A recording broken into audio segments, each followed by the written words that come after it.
सुंदरपुर के जंगलों की है, जहाँ एक बाज रहा करता था। वह बाज बहुत कमजोर हो गया था क्योंकि काफी समय से उसे खाना नहीं मिल पाया था। जंगल के सभी पक्षी उससे डरे हुए रहते थे और उसे देखते ही अपने अपने घरों में घुस जाते थे। ऐसे ही उसे शिकार न मिलने से वह बहुत गुस्सा हो गया था।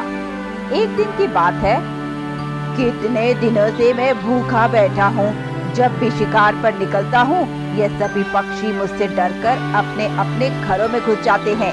अगर ऐसे ही चलता रहा तो मैं भूखा ही मर जाऊंगा।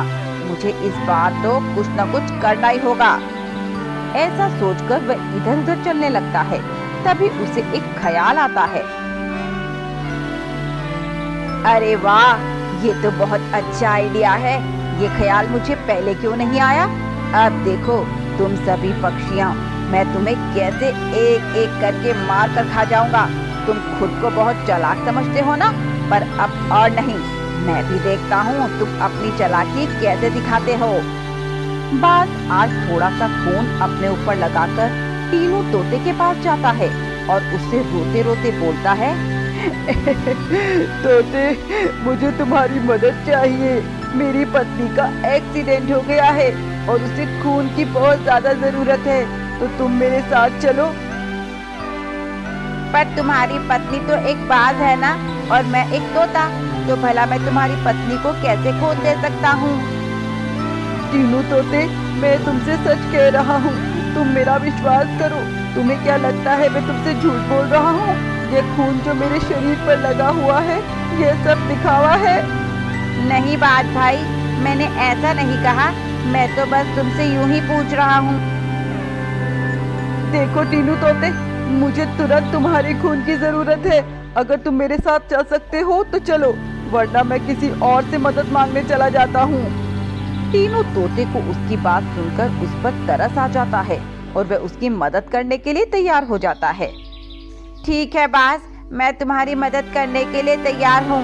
चलो, कहाँ चलना है? चलो, तुम मेरे साथ चलो। अब वो बाज तीनों तोते को अपने साथ एक जंगल में लेकर आ जाता है।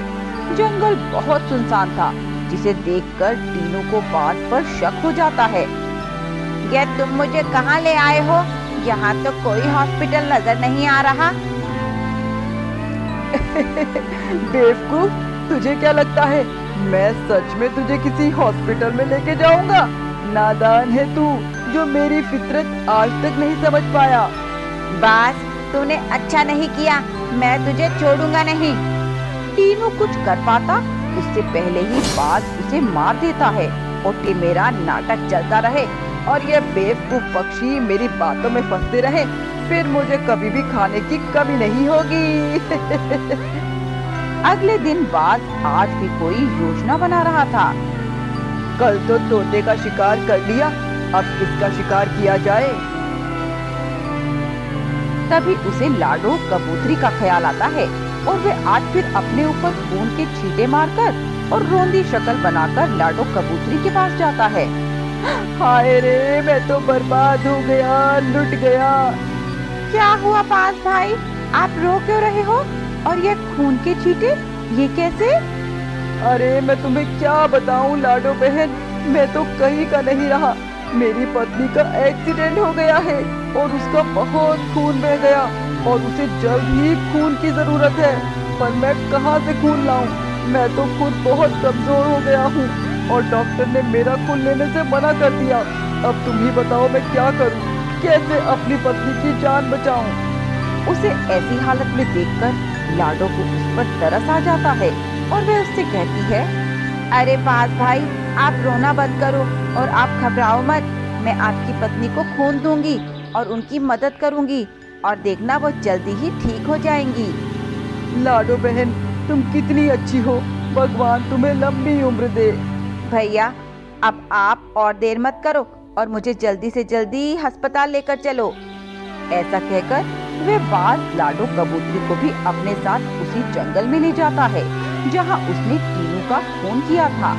लाडो जंगल को देखकर घबरा जाती है और बाज से कहती है, भाई, लगता है हम रास्ता भटक गए, हम गलत रास्ते पर आ गए हैं।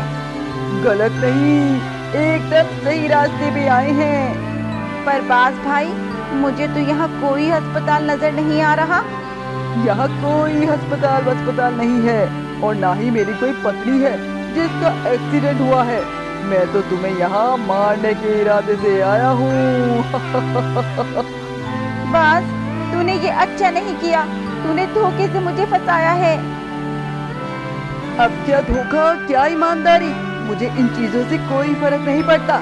मुझे तो सिर्फ अपने शिकार से मतलब है। ऐसा कहकर वह बाज उस लाडो कबूतरी को भी जान से मार देता है।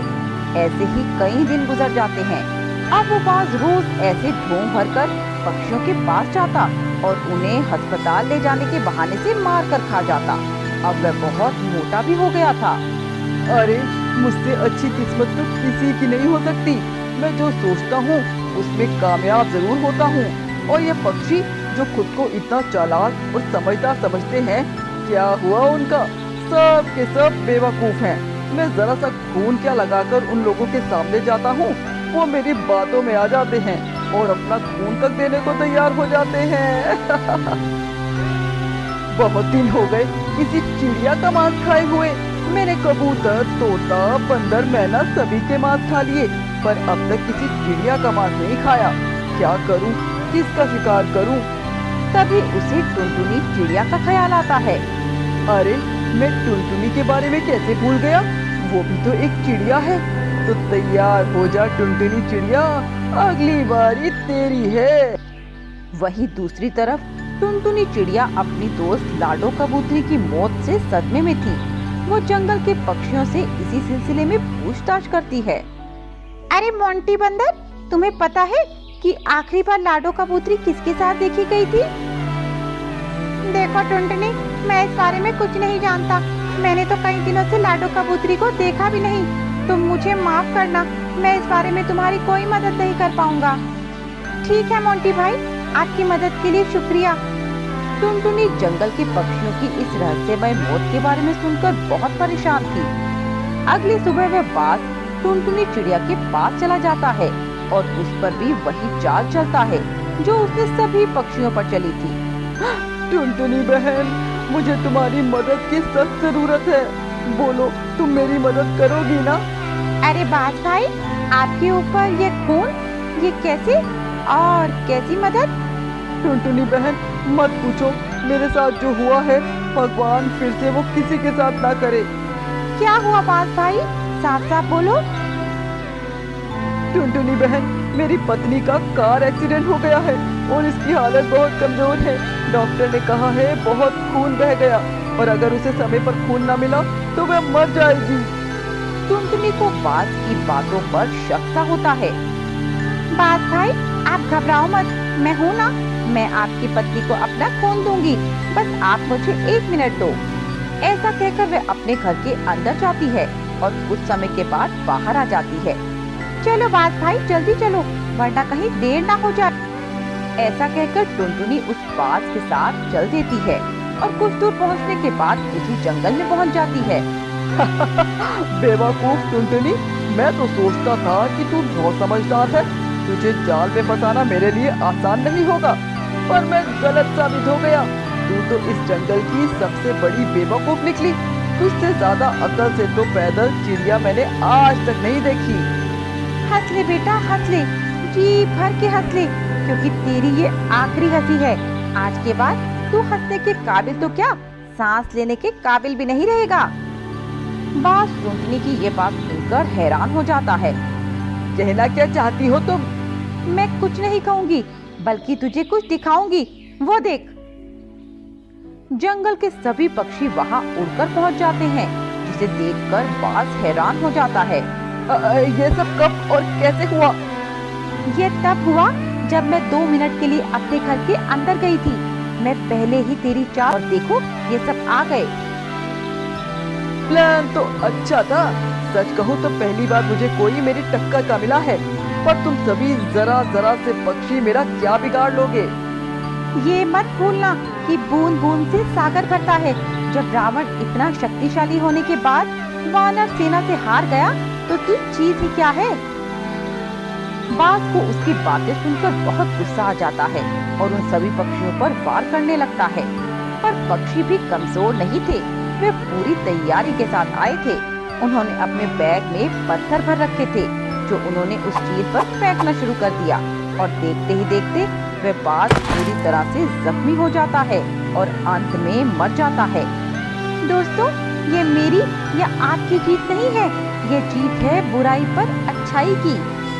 सभी पक्षी टुनटुनी की सूझबूझ और समझदारी की तारीफ करते हैं।